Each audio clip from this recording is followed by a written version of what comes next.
کل ہم نے پڑھا تھا الدرس الثانی الف۔ اس سے پہلے ہم نے آپ کو بتایا تھا کہ آپ نے کلاس 9 میں جو کورس کنٹینٹ پڑھنا ہے، جو اسباق پڑھنے ہیں، جو درس پڑھنے ہیں، وہ کون کون سے ہیں، تو وہ پھر سے میں دہراتا ہوں۔ سورۃ انفال، الدرس الثانی الف، الدرس الثانی بے، الدرس الثانی جیم، الدرس الثانی دال۔ حدیث مبارکہ جو شامل ہے وہ ہے حدیث نمبر 5، 6، 7۔ یہ جو اسباق ہے وہ ہے سبق جو ہے وہ ہے اللہ تعالیٰ اور اس کے رسول صلی اللہ علیہ وآلہ وسلم کی محبت و اطاعت۔ سبق نمبر 2 ہے علم کی فرضیت و فضیلت۔ یہ آپ کے مڈ ٹرم کا کورس کنٹینٹ ہے۔ پھر ہے نصاب برائے میعاد دوم، یعنی فائنل ٹرم کے لیے جو کورس کنٹینٹ ہے وہ ہے سورۃ الانفال، الدرس الثالث الف، الدرس الثالث بے، الدرس الثالث جیم۔ 3 درس ہیں۔ حدیث مبارکہ جو ہے وہ حدیث نمبر 8، 9 اور 10 ہے، اور ایک سبق ہے فائنل ٹرم میں، وہ ہے طہارت اور جسمانی صفائی۔ تو یہ میعاد اول میعاد آخر دونوں کا کورس کنٹینٹ ہے۔ اور پھر جو ہے منتھلی ٹیسٹ فارمیٹ جو ہے اس میں سے 5 سوالات ہوں گے، اور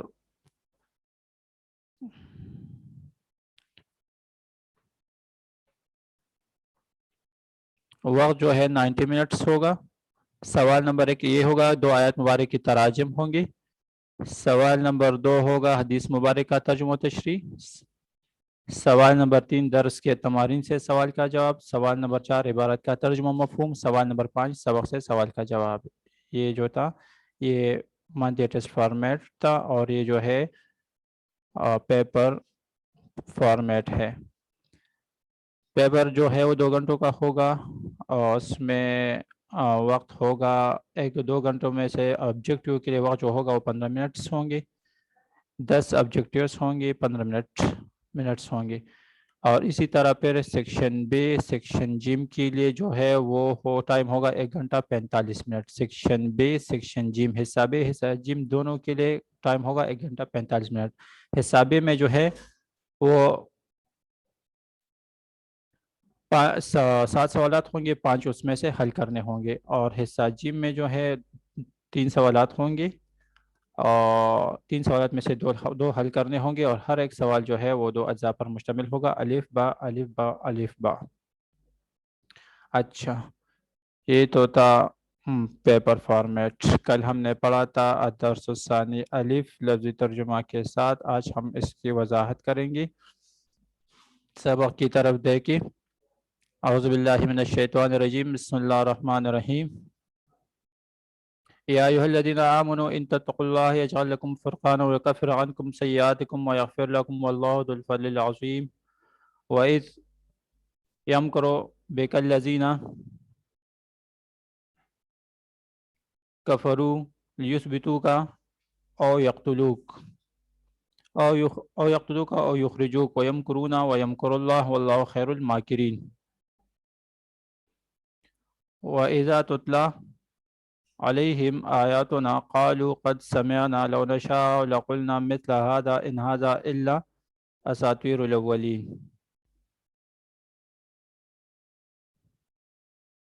وَإِذْ قال اللهم إن كان هذا هو الحق من عندك فأمطر علينا حجارة من السماء أو ائتنا بعذاب أليم وما كان الله ليعذبهم وأنت فيهم وما كان الله معذبهم وهم يستغفرون وما لهم ألا يعذبهم الله وهم يصدون عن المسجد الحرام وما كانوا أولياءه إن أولياءه إلا المتقون ولكن أكثرهم لا يعلمون وما كان صلاتهم عند البيت إلا مكاء وتصدية۔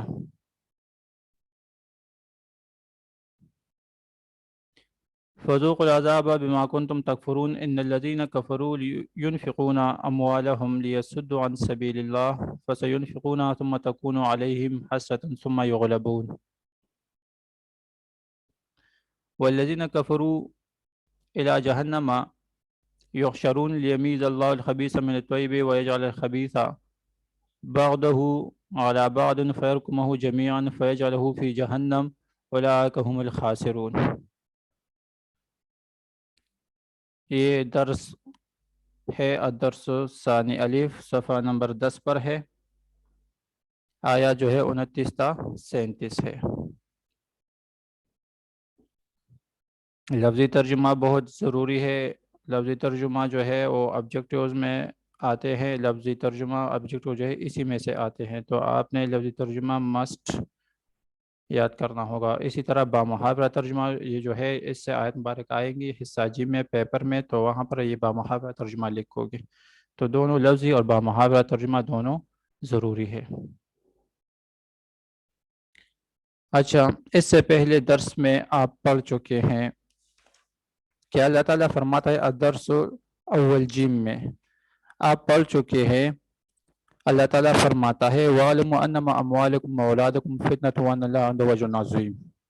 یہ اس سے پہلے والے درس کی آخری آیت مبارک میں نے پڑھا کہ اللہ تعالیٰ فرماتا ہے کہ بے شک تمہارا مال جو ہے، جو تمہاری اولاد ہے، وہ ایک آزمائش ہے۔ آزمائش اس لیے ہے کہ انسان کو مال سے بھی محبت ہوتی ہے اور اولاد سے بھی محبت ہوتی ہے، اور بعض اوقات انسان مال اور اولاد کی محبت میں خدا کو بھول جاتا ہے، تو آخرت جو ہے وہ بھول جاتا ہے۔ اور عقل کا تقاضا تو یہی ہے کہ اللہ تعالیٰ کسی بندے کو مال عطا فرمائے، اولاد عطا فرمائے، تو پھر اس بندے کو چاہیے کہ اس پر اللہ تعالیٰ کا شکر ادا کرے اور اللہ تعالیٰ کی طرف زیادہ سے زیادہ متوجہ ہو جائے۔ لیکن اکثر لوگ جو ہے وہ مال اور اولاد کی محبت میں اللہ اور آخرت کو بھول جاتے ہیں۔ تو یہاں پر فرمایا کہ تقوی کے بارے میں کہ ان تمام چیزوں کو، مال جو ہے اور جو اولاد ہے جو بھی ہیں، ان سب سے بڑھ کر جو محبت ہونی چاہیے وہ اللہ تعالیٰ کی محبت ہونی چاہیے۔ یہاں پر اللہ تعالیٰ فرماتا ہے یا ایھا الذین آمنوا ان تتقوا اللہ یجعل لکم فرقانا، اے ایمان والو اگر تم اللہ تعالیٰ سے ڈرتے رہو گے تو تمہارے لیے پیدا کر دے گا فرقان۔ تو یہاں پر لفظ تقوی آیا ہے۔ تقوی کسے کہتے ہیں؟ پہلے تو یہ سمجھ لے کہ تقوی ہے کیا چیز۔ تقوی تمام اللہ تعالیٰ کی محبت اور اطاعت کو تمام چیزوں پر مقدم رکھنا، یہ تقوی کہلاتا ہے۔ اولاد سے بڑھ کر، مال سے بڑھ کر محبت و اطاعت آپ کے دل میں ہو اللہ تعالیٰ کی، تو اس کو کہتے ہیں تقوی۔ اللہ تعالیٰ کا خوف ہر وقت انسان کے دل میں موجود ہونا، یہ کیا چیز ہے؟ یہ تقوی ہے۔ تو اللہ تعالیٰ نے فرمایا کہ اے ایمان والو اگر تم اللہ تعالیٰ سے ڈرتے رہو گے، یعنی جب تم تقوی اختیار کرو گی، پرہیزگاری اختیار کرو گی، اللہ تعالیٰ کا ڈر اور خوف دل میں رکھو گی، تو اس کے بدلے میں اللہ تعالیٰ آپ کو انعامات عطا فرمائے گا۔ وہ کیا انعامات ہے جو تقوی کے بدلے میں اللہ تعالیٰ عطا فرماتا ہے؟ ان انعامات کا ذکر اللہ تعالیٰ نے یہاں پر فرمایا ہے۔ پہلا انعام جو ہے وہ ہے فرقان، دوسرا جو ہے وہ ہے کفارہ سیئات ویکفر عنکم سیئاتکم، اور تیسرا انعام جو ہے اللہ تعالیٰ نے فرمایا ہے ویغفر لکم، تم کو بخش دے گا۔ یعنی 3 انعامات اللہ تعالیٰ تقوی کے صلے میں عطا فرماتا ہے۔ جو بندہ تقوی اختیار کرے گا اللہ تعالیٰ جو ہے اس بندے کو تقوی کے بدلے میں، تقوی کے صلے میں یہ 3 انعامات عطا فرمائے گا: فرقان، کفارہ سیئات اور مغفرت۔ اچھا، اب یہاں پر یہ لفظ آیا ہے فرقان۔ فرقان کسے کہتے ہیں؟ فرقان جو ہے 2 چیزوں میں فرق واضح کرنے کے لیے بولا جاتا ہے۔ وہ لفظ جو 2 چیزوں میں فرق واضح کرے اس کو فرقان کہتے ہیں۔ اللہ تعالیٰ کے فیصلے کو بھی فرقان کہتے ہیں، اللہ تعالیٰ کی مدد کو بھی فرقان کہتے ہیں، کیونکہ اللہ تعالیٰ کی مدد ہی کے ذریعے اہل حق کو فتح حاصل ہوتی ہے، اور جو دشمنان اسلام ہے، دشمنان حق ہے، وہ مغلوب ہو جاتے ہیں۔ تو حق اور باطل میں فرق واضح ہو جاتا ہے۔ تو جو حق پر ہوگا اللہ تعالیٰ کی مدد ان کے ساتھ ہوگی، اور کوئی ان کو کوئی نقصان نہیں پہنچا سکے گا. اللہ تعالیٰ ان کی حفاظت فرمائے گا. اچھا، فرقان کا ایک مطلب یہ بھی ہے کہ جو بندہ تقوی اختیار کرے گا تو اللہ تعالیٰ ان کو عطا فرمائے گا فرقان، یعنی اس کے دل میں یہ اللہ تعالیٰ ڈال دے گا کہ حق اور باطل میں، نیکی اور بدی میں، گناہ اور ثواب میں اللہ تعالیٰ ان کے لیے فرق کرنا آسان کر دے گا. تو یہ ہے فرقان. دوسرا انعام جو اللہ تعالیٰ نے فرمایا ہے تقوی کے بدلے میں، وہ ہے کفارہ سیئات. اللہ تعالیٰ فرماتا ہے وَيُكَفِّرُ عَنْكُمْ سَيِّئَاتِكُمْ، اگر تم کیا کرو گی؟ تقوی اختیار کرو گی تو اللہ تعالیٰ تقوی کے صلے میں، تقوی کے بدلے میں تم کو جو دوسرا انعام عطا فرمائے گا وہ ہے کفارہ سیئات. کفارہ سیئات کسے کہتے ہیں؟ تو انسان سے دنیا میں جو غلطیاں سرزد ہوتی ہے، جو گناہ سرزد ہوتے ہیں، تو جو بندہ پھر تقوی اختیار کرے گا تو اللہ تعالیٰ اس تقوی کے بدلے میں اللہ تعالیٰ اس بندے کو ایسے اعمال صالحہ کی توفیق عطا فرمائے گا کہ ان کے سارے گناہوں پر، سارے برائیوں پر غالب آ جائیں گے وہ نیک اعمال. تو یہ ہے کفارہ سیئات. اچھا، تیسرا انعام جو ہے وہ ہے مغفرت، یعنی جو بندہ تقوی اختیار کرے گا، اللہ تعالیٰ نے فرمایا کہ جو بندہ تقوی اختیار کرے گا اس بندے کو جو تیسرا انعام عطا فرمائے گا وہ ہے مغفرت، بخشش. آخرت میں جو ہے وہ بخشش عطا فرمائے گا. یعنی جو بندہ تقوی اختیار کرے گا اللہ تعالیٰ آخرت میں قیامت کے دن اس کو کیا کر دے گا؟ بخش دے گا. تو جب اللہ تعالیٰ بندے کو بخشش عطا فرماتا ہے تو اس سے بڑھ کر کوئی نعمت نہیں ہوگی. قیامت کے دن سب سے بڑی نعمت وہ کون سی ہے؟ وہ بخشش ہے. کہ جب اللہ تعالیٰ بندے کو جہنم کے عذاب سے، جہنم کی آگ سے نجات عطا فرمائے گا اور بندے کو جنت میں داخل کر دے گا تو اس سے بڑھ کر کوئی انعام نہیں ہوگا. تو یہ ہے کہ جب بندہ جنت میں داخل ہو جائے گا تو وہاں پر تو ظاہر ہے نہ ختم ہونے والی زندگی ہے، نہ ختم ہونے والی خوشیاں ہے، نہ ختم ہونے والی انعامات ہے، نعمتیں ہیں. تو اللہ تعالیٰ نے فرمایا کہ جو لوگ اس طرح تقوی اختیار کرتے ہیں اللہ تعالیٰ ان بندوں کو یہ 3 انعامات عطا فرماتا ہے. کون کون سے؟ فرقان، فرق کرنا، حق اور باطل میں فرق کرنا، انسان کو نیک اور بد میں فرق کرنے کی صلاحیت عطا فرماتا ہے. دوسرا ہے کفارہ سیئات، تیسرا ہے بخشش. کیونکہ اللہ تعالیٰ جو ہے واللہ ذو الفضل العظیم، اللہ تعالیٰ بہت بڑے فضل والا ہے. اللہ تعالیٰ کے فضل کے حدود نہیں ہیں کہ فضل کتنا ہوگا، یہ ہم سوچ بھی نہیں سکتے. ہماری سوچ، ہماری فکر بہت چھوٹی ہے. اللہ تعالیٰ کا فضل بہت وسیع ہے. اللہ تعالیٰ چاہے تو ان انعامات سے اور بھی بڑھ کر اللہ تعالیٰ بندے کو عطا فرمائے. تو اس لیے بندے کو چاہیے کہ فرقان، کفارہ سیئات اور مغفرت کے علاوہ اور بھی بہت زیادہ امید اللہ تعالیٰ کی مہربانی سے وہ جوڑے. اچھا، اگلے آیت مبارک میں اللہ تعالیٰ فرماتا ہے وَإِذْ يَمْكُرُ بِكَ الَّذِينَ كَفَرُوا لِيُثْبِتُوكَ أَوْ يَقْتُلُوكَ أَوْ يُخْرِجُوكَ وَيَمْكُرُونَ وَيَمْكُرُ اللَّهُ وَاللَّهُ خَيْرُ الْمَاكِرِينَ. اللہ تعالیٰ فرماتا ہے اور اے محمد صلی اللہ علیہ وسلم اس وقت کو یاد کرو جب کافر لوگ تمہارے بارے میں چال چل رہے تھے، یعنی تدبیریں کر رہے تھے کہ تم کو قید کر دے یا تم کو جان سے مار ڈالے یا وطن سے نکال دے. تو ادھر تو وہ چال چل رہے تھے اور ادھر خدا چال چل رہا تھا، اور خدا سب سے بہتر چال چلنے والا ہے. چال چلنے والا ہے، تدبیر منصوبے بنانے والا ہے. تو اس آیت مبارک میں ایک خاص واقعے کی طرف اشارہ ہے، اور وہ واقعہ کیا ہے؟ واقعہ یہ ہے کہ مکہ مکرمہ کے جتنے بھی کفار تھے ان کا وہ یہ خیال کر رہے تھے کہ آپ صلی اللہ علیہ وسلم نے ہم کو بہت تنگ کیا ہے. یہ اس وقت کی بات ہے جب مدینہ منورہ میں بھی لوگوں نے اسلام قبول کرنا شروع کیا. یہ ہجرت سے پہلے کا واقعہ ہے. ہجرت سے پہلے اس وقت تک یہ جب آیت مبارکہ نازل ہو گئی تو اس میں جو واقعہ بیان ہوا ہے تو یہ ہجرت سے پہلے کا واقعہ ہے. اس وقت آپ صلی اللہ علیہ وسلم کو ہجرت کرنے کا حکم نہیں دیا گیا تھا، لیکن وہاں پر مدینہ منورہ میں لوگوں نے اسلام قبول کرنا شروع کیا تھا.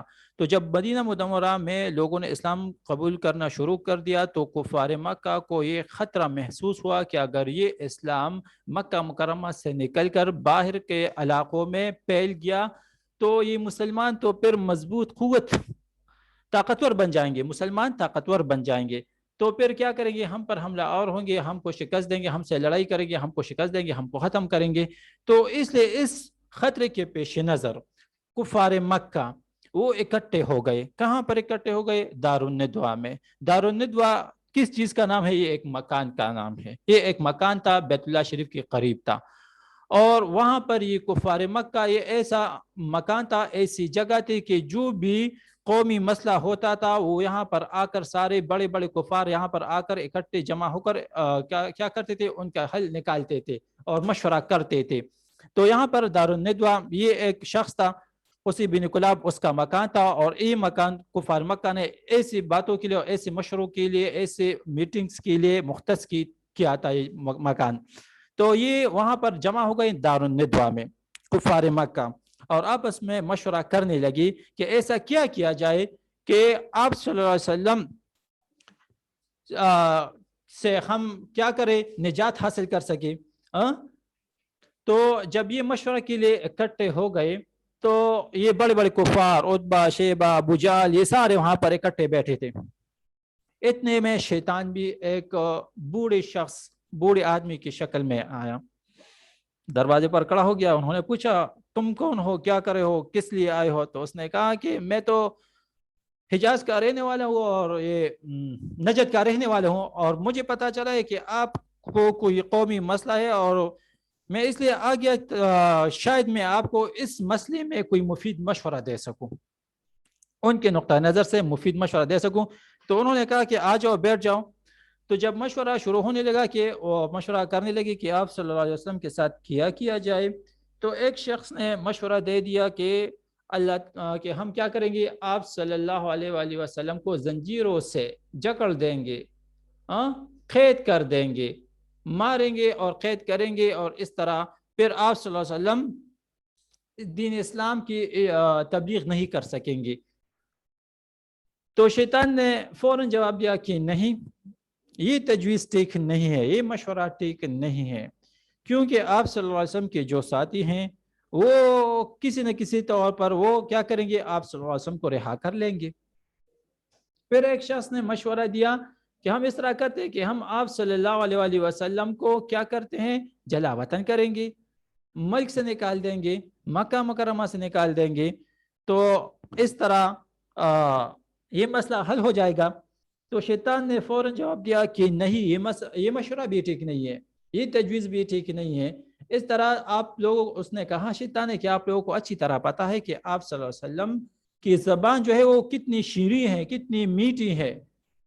باہر کے لوگ آپ صلی اللہ علیہ وسلم کے جال میں پھنس جائیں گے اور وہاں پر مسلمان طاقتور بن جائیں گے، اور پھر وہاں سے وہ جو ہے ہم پر حملہ آور ہو جائیں گے اور ہم کو شکست دے دیں گے، ہم کو ختم کریں گے، اور اسلام پورے مکہ، پورے عرب میں پھیل جائے گا. تو اس لیے یہ مشورہ بھی ٹھیک نہیں ہے. تو آخر میں ابو جہل نے مشورہ دیا کہ ہم اس طرح کرتے ہیں کہ جتنے بھی قبائل ہیں ہر ایک قبیلے سے ایک ایک نوجوان لیں گے، انتخاب کریں گے، اچھے نوجوان کا انتخاب کریں گے اور ان کو عمدہ تلواریں دیں گے، اور یہ اس طرح کر لیں گے کہ رات کے وقت آپ صلی اللہ علیہ وسلم کے گھر کا محاصرہ کر لیں گے، اور جب صبح کے وقت آپ صلی اللہ علیہ وسلم اپنے گھر سے باہر تشریف لائیں گے تو یہ سارے نوجوان اکٹھے ایک ہی وقت میں حملہ آور ہو جائیں گے اور نعوذ باللہ صلی اللہ علیہ وسلم کو قتل کریں گے. تو شیطان نے فوراً کہہ دیا کہ ہاں یہ بات ٹھیک ہے، یہ بات ٹھیک ہے، بس اس طرح کریں گے، اس طرح کر لے، سارے قبائل سے ایک ایک نوجوان لے لیں اور ان کو عمدہ تلواریں دے دے، بس اس طرح. ابو جہل نے یہ بھی مشورہ دیا کہ پھر آپ صلی اللہ علیہ وسلم کا جو خاندان ہے وہ سارے قبائل سے تو نہیں لڑ سکتا، بات خون بہا کی نہیں، بات جو ہے وہ قصاص یعنی اس کے بدلے میں کون کون قتل ہوں گے، یہ تو ان کے لیے پھر مشکل ہو جائے گا، پھر بات آ جائے گی خون بہا کی تو ہم اکٹھے مل کر خون بہا دے دیں گے، دیت دے دیں گے اور بات ختم ہو جائے گی. تو سب نے اس مشورے سے اتفاق کیا اور انہیں وہ اپنا منصوبہ بنایا کہ رات کے وقت آپ صلی اللہ علیہ وسلم کے گھر کا محاصرہ کریں گے، اور جو ہی آپ صلی اللہ علیہ وسلم اپنے گھر سے باہر تشریف لائیں گے تو حملہ آور ہوں گے اور آپ صلی اللہ علیہ وسلم کو نعوذ باللہ قتل کر دیں گے۔ وہ تو یہ تدبیریں بنا رہے تھے، لیکن اللہ تعالیٰ نے فرمایا وَيَمْكُرُونَ، وہ تو چال چل رہے تھے، منصوبے بنا رہے تھے، وَيَمْكُرُ اللَّهُ، اور اللہ تعالیٰ بھی چال چل رہا تھا۔ اللہ تعالیٰ نے حضور پاک صلی اللہ علیہ وسلم کو وحی کے ذریعے ان تمام منصوبوں کی اطلاع دے دی اور حکم دے دیا کہ آپ صلی اللہ علیہ وسلم مکہ مکرمہ چھوڑ کر مدینہ منورہ ہجرت فرمائے۔ تو حضور پاک صلی اللہ علیہ وآلہ وسلم نے کیا کیا؟ حضور پاک صلی اللہ علیہ وسلم نے تمام امانتیں حضرت علی رضی اللہ عنہ کو کے حوالے کر دی اور ان سے فرمایا کہ میرے بستر پر لیٹ جاؤ، اور جب آپ لیٹ جائیں صبح ہو جائے تو یہ امانت ان لوگوں کے ان کو واپس کر دے، ہم مدینہ منورہ جا رہے ہیں، آپ بھی مدینہ منورہ آ جائے۔ تو یہ امانتیں کس کی تھی؟ یہ امانتیں ان لوگوں کی تھی جو منصوبے بنا رہے تھے آپ صلی اللہ علیہ وسلم کے قتل کے، جو محاصرہ کرتے تھے اور کر رہے تھے، تو ان لوگوں کی امانتیں تھے آپ صلی اللہ علیہ وسلم کے پاس، اور آپ صلی اللہ علیہ وسلم نے ان تمام امانتوں کو حضرت علی رضی اللہ عنہ کے حوالے کر دیا اور فرما دیا کہ یہ امانتیں ان لوگوں کے ان کو واپس کر دے۔ تو اس طرح جب ان لوگوں نے کیا کیا، وہ اپنے منصوبے کے مطابق محاصرہ کر لیا آپ صلی اللہ علیہ وسلم کے گھر کا، اور عمدہ تلواریں اپنے ہاتھوں میں لے لیے، اور اس طرح وہ رات کے وقت آ گئے، محاصرہ کر لیا، اور صبح کے وقت جب انہوں نے دیکھا تو آپ صلی اللہ علیہ وسلم نہیں تھے۔ آپ صلی اللہ علیہ وسلم ان کے درمیان میں سے نکل گئے تھے۔ آپ صلی اللہ علیہ وسلم نے اپنی مٹھی مبارک میں مٹی لے کر ان کے سروں پر اس طرح کیا کر دیا؟ ڈال دیا، ان کو پتہ بھی نہیں چلا۔ اور جب صبح ہو گئی تو ایک بندہ آ گیا، ان سے پوچھا کہ آپ لوگ یہاں پر کس لیے کھڑے ہیں؟ تو انہوں نے کہا کہ ہم آپ صلی اللہ علیہ وسلم کے انتظار میں ہیں کہ آپ صلی اللہ علیہ وسلم باہر تشریف لائیں گے تو ہم حملہ آور ہو جائیں گے۔ تو اس بندے نے کہا کہ وہ تو جا چکے ہیں اور آپ کے سروں پر مٹی ڈال کر نکل چکے ہیں۔ جب انہوں نے اپنے سروں پر ہاتھ اس طرح پیر دیا تو ان کو پتہ چل گیا کہ ہاں واقعی وہ ہمارے سروں پر وہ ہے، اور وہ آپ صلی اللہ علیہ وسلم کیا ہے، وہ تشریف لے جا چکے ہیں۔ اور جب وہ انہوں نے حضرت علی رضی اللہ عنہ کو دیکھا کہ وہ لیٹے تھے تو ان کو پتہ چل گیا کہ یہ تو آپ صلی اللہ علیہ وسلم نہیں ہے، تو حضرت علی رضی اللہ عنہ ہے۔ حضرت علی رضی اللہ عنہ کو بھی کوئی نقصان انہوں نے نہیں پہنچایا، کیونکہ آپ صلی اللہ علیہ وسلم نے فرمایا تھا حضرت علی رضی اللہ عنہ کو کہ آپ یہاں پر لیٹ جائے، وہی لوگ آپ کو نقصان نہیں پہنچا سکتے۔ تو اس طرح انہوں نے ان کو نقصان نہیں پہنچایا، اور جو امانتیں تھی ان کو واپس کر دیے، وہ جو جس کی بھی امانتیں تھی ان کو واپس کر دیے، اور پھر حضرت علی رضی اللہ عنہ نے بھی مدینہ منورہ ہجرت فرمائی۔ تو یہاں پر اللہ تعالیٰ نے فرمایا واللہ خیر الماکرین، اللہ تعالیٰ سب سے بہتر چال چلنے والا ہے۔ اللہ تعالیٰ کے چال کے آگے کسی کی چال نہیں چلتی، کسی کی منصوبے کامیاب نہیں ہوتے۔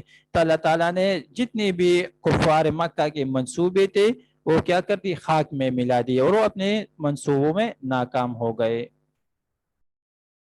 پھر اگلے آیت مبارک میں اللہ تعالیٰ فرماتا ہے وَإِذَا تُتْلَى عَلَيْهِمْ آيَاتُنَا قَالُوا قَدْ سَمِعْنَا لَوْ نَشَاءُ لَقُلْنَا مِثْلَ هَذَا إِنْ هَذَا إِلَّا أَسَاطِيرُ الْأَوَّلِينَ۔ اور جب ان کو ہماری آیتیں پڑھ کر سنائی جاتی ہے تو کہتے ہیں یہ کلام ہم نے سن لیا ہے، اگر ہم چاہے تو اسی طرح کا کلام ہم بھی کہہ دے، اور یہ ہے ہی کیا، صرف اگلے لوگوں کی حکایتیں ہیں، قصے ہیں۔ اس وقت مکہ مکرمہ میں ایک شخص تھا، ایک کافر تھا، اس کا نام تھا نضر بن حارث۔ جب بھی وہ ایک تاجر تھا اور تجارت کی غرض سے وہ مختلف علاقوں کو جاتا تھا اور وہاں پر یہود و عیسائی ان لوگوں کو ان کی عبادتوں کو دیکھتا تھا۔ جب وہ قرآن پاک کی آیت مبارک سنتا تھا تو وہ کہتا تھا کہ یہ تو بس پہلے جو امتیں گزر گئی ہے، جو قومیں گزر گئی ہے، ان کے کیا ہے، بس ان کے قصے کہانیاں ہیں، ہم سنتے اگر ہم چاہیں تو اس جیسا ہم بھی بنا سکتے ہیں۔ یہ نضر بن حارث کہا کرتا تھا۔ تو بعض صحابہ کرام نے جب ان کو لاجواب کر دیا کہ یہ آیت نمبر 31 اور 32 میں یہی واقعہ ہے کہ آپ جو ہیں قرآن پاک ایک مختصر سی صورت کے مقابلے میں کیا کرے، ایک جملہ بنائے، ایک آیت بنائے، ایک صورت بنائے. کر سکتے ہو تو دکھاؤ. تو پھر وہ تو نہیں کر سکتا تھا. قرآن شریف یہ تو اللہ تعالیٰ کا کلام ہے. بندے کی کیا ضرورت کہ وہ اس جیسا کلام بنائے. تو وہ نضر بن حارث کہا کرتا تھا جب وہ آیت مبارک ان کے سامنے پڑھی جاتی تھی، جب وہ سنتا تھا تو کیا کہتا تھا؟ قالوا قد سمعنا، ہم نے سن لیا، یہ آیت مبارک ہم نے سن لی. کیا کہا کرتا تھا؟ لو نشاء، اگر ہم چاہے لقلنا مثل هذا، تو اس جیسا ہم بھی کہہ سکتے ہیں. جو اللہ تعالیٰ کی آیت مبارک ہے اور جو واقعات پہلے لوگوں کی ہے، پہلے قوموں کی ہیں، اس جیسا تو ہم بھی اپنی طرف سے بنا سکتے ہیں. یہ کیا ہے؟ وہ قرآن کے بارے میں کہا کرتا تھا ان هذا، یہ تو کچھ بھی نہیں ہے، الا اساطیر الاولین، مگر صرف پہلے لوگوں کی کہانیاں ہیں، پہلے لوگوں کی قصے ہیں. تو جب بعض صحابہ کرام نے ان کو لاجواب کر دیا اور وہ پھر بھی باطل پر ڈٹا رہا، تو وہ کہنے لگا وَإِذْ قَالَ اللَّهُمَّ إِنْ كَانَ هَذَا هُوَ الْحَقَّ مِنْ عِنْدِكَ فَأَمْطِرْ عَلَيْنَا حِجَارَةً مِنَ السَّمَاءِ أَوْ ائْتِنَا بِعَذَابٍ أَلِيمٍ. اور جب انہوں نے کہا کہ اے خدا، اگر یہ قرآن تیری طرف سے برحق ہے تو ہم پر آسمان سے پتھر برسا یا کوئی اور تکلیف دینے والا عذاب بھیج. تو جب وہ لاجواب ہو گیا اور وہ پھر نہیں بنا سکتا تھا، تو پھر کہنے لگا کہ اگر یا اللہ، اگر یہ تیری طرف سے حق ہے، یہ قرآن حق ہے، اور ہم تو اس کو جھٹلاتے ہیں، انکار کرتے ہیں، تو پھر ہم پر عذاب کیوں نہیں جاتا؟ پھر ہم پر کیا کرے؟ فَامْطِرْ عَلَيْنَا، ہم پر کیا کرے؟ پتھر برسا دے، پتھر برسا دے، یا کوئی اور دکھ دینے والا عذاب دے دے ہم کو. وہ یہ مطالبہ کرتا تھا. کس چیز کا مطالبہ کرتا تھا؟ پھر عذاب کا مطالبہ کرتا تھا. اتنے وہ سخت تھے اپنے جھوٹی عقیدے میں، وہ اتنے بدبخت تھے، وہ اتنے شقی تھے کہ وہ کیا کرتا تھا؟ اللہ سے عذاب کا مطالبہ کرتا تھا کہ اگر یہ قرآن حق ہے، سچ ہے، ہم تو اس کو نہیں مانتے، تو پھر عذاب کیوں نہیں آتا؟ پہلے قوم پر اللہ نے پتھر برسا دیے، مختلف قسم کے عذاب دیے، تو ہم پر بھی پتھر برسا دے یا کوئی اور دکھ دینے والا عذاب دے دے. اگر قرآن حق ہے اور ہم اس سے انکاری ہیں تو پھر تو چاہیے کہ عذاب دے دے. تو پھر ان لوگوں کے مطالبہ عذاب کے جواب میں اللہ تعالیٰ نے یہ اگلی آیت مبارک نازل فرمائی، وَمَا كَانَ اللَّهُ لِيُعَذِّبَهُمْ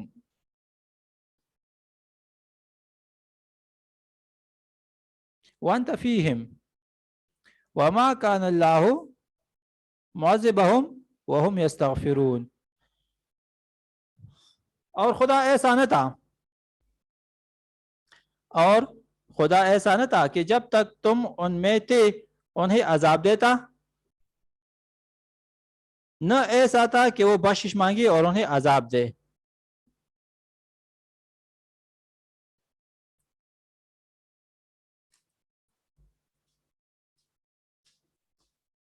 تو انہوں نے کیا کیا؟ عذاب کا مطالبہ کیا.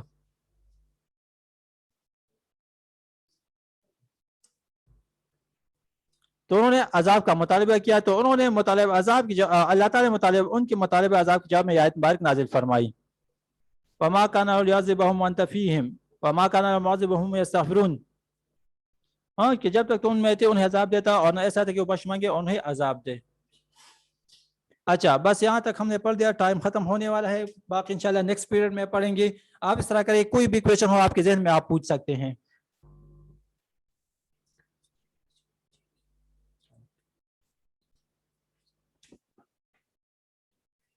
ہاں، یہ جو ہم نے یہاں تک پڑھ لیا، تو یہاں تک یہ آپ کیا کریں، آیت مبارک کا تراجم یاد کریں. یہ آیت مبارک جتنا ہم نے یہاں تک پڑھ لیا، یہ آیت مبارک کا ترجمہ آپ یاد کر لیں.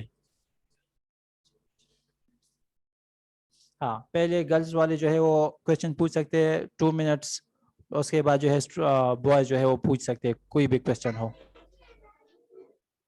سر ترجمہ بھی ہوم ورک میں لرن کرنا ہے کہ نہیں صرف عربی؟ عربی نہیں، صرف ترجمہ یاد کرنا ہوگا. ٹھیک ہے. عربی نہیں. عمر کیا ہے سر؟ ہوم ورک یہی ہے نا کہ جو آیت مبارکہ پڑھ لیے ان آیت مبارکہ کا ترجمہ ہے وہ کر لیں. ان آیت مبارکہ کا ترجمہ آپ نے یاد کرنا ہے. یہی ہوم ورک ہے. ہاں یہ کیا ہاں یہ جو میں نے آیت مبارک پڑھا دی ان آیت مبارک عذاب علیم تک جو ہے یہ ان آیت مبارک کا ترجمہ آپ یاد کریں. بعذاب علیم تک ہم نے پڑھ لیا تو یہاں تک یہ جو ہے یہ آپ نے یہ ترجمہ یاد کرنا ہے. عربی نہیں صرف ترجمہ یاد کریں. ہاں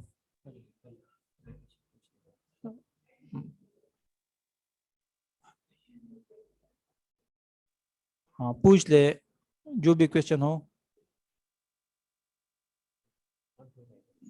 سر جو بیت اللہ شریف کے ساتھ جو مکان تھا اس کے مالک کا کیا نام تھا؟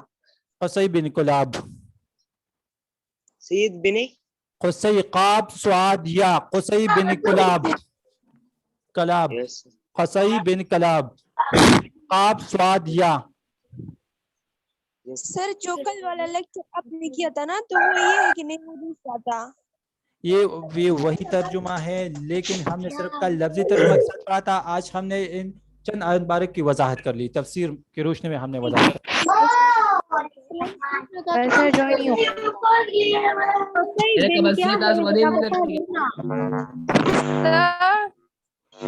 ایکسکیوز می سر، مطلب ہے کلاب ہے کلاب کاف لام الف کلاب کلاب. کیا datos betul aku rasa bisa Michael. Sudah Mandeo.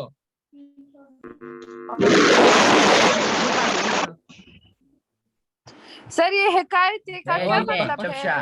قصے کہانیاں.